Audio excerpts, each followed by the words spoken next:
is now common in the media to lay the blame for every storm or hurricane on global warming. But is there any scientific basis for this? This is purely propaganda. Every textbook in meteorology is telling you the main source of weather disturbances is the temperature difference between the tropics and the pole. And we're told, in a warmer world, this difference will get less. Now that would tell you you'll have less storminess, you'll have less variability. But for some reason that isn't considered catastrophic. So you're told the opposite. Climate scare stories cannot be blamed solely on sloppy or biased journalism. According to Professor Reiter, hysterical alarms have been encouraged by the reports of the United Nations Intergovernmental Panel on Climate Change, or IPCC.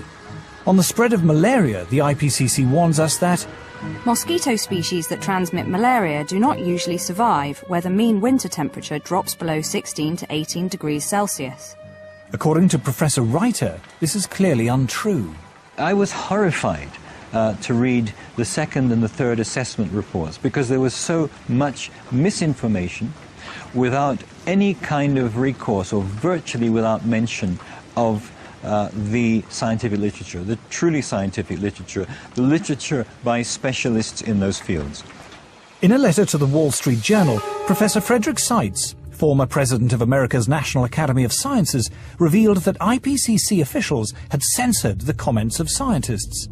He said that this report is not the version that was approved by the contributing scientists. At least 15 key sections of the science chapter had been deleted. These included statements like, none of the studies cited has shown clear evidence that we can attribute climate changes to increases in greenhouse gases. No study to date has positively attributed all or part of the observed climate changes to man-made causes.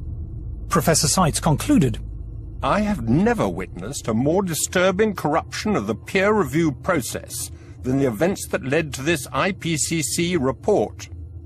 In its reply, the IPCC did not deny making these deletions, but it said there was no dishonesty or bias in the report and that uncertainties about the cause of global warming had been included.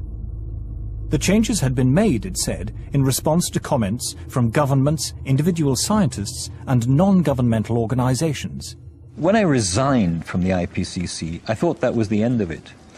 But when I saw the final draft, my name was still there, so I asked for it to be removed. Well, they told me that I had contributed, so it would remain there. So I said, no, I haven't contributed because they haven't listened to anything I've said.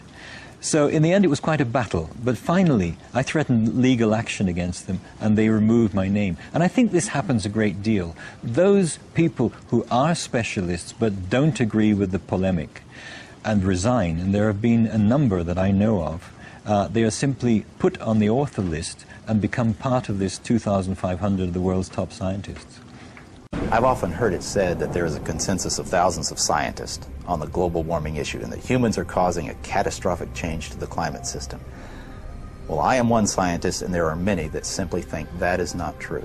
Man-made global warming is no ordinary scientific theory. This morning, the Intergovernmental Panel on Climate Change made up of... It is presented in the media as having the stamp of authority of an impressive international organization. From the IPCC, the United Nations Intergovernmental Panel on Climate Change, or IPCC.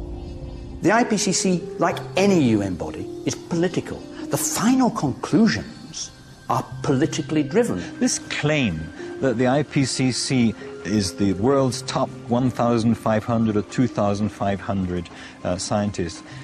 You look at the bibliographies of the people and it's simply not true. There are quite a number of non-scientists. Those people who are specialists but don't agree with the polemic and resign, and there have been a number that I know of, they are simply put on the author list and become part of this 2,500 of the world's top scientists. And to build the number up to 2,500, they have to start taking reviewers and government people and so on, anyone who ever came close to them.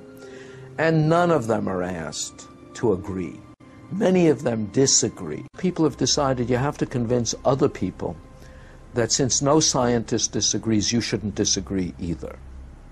But that, whenever you hear that in science, that's pure propaganda.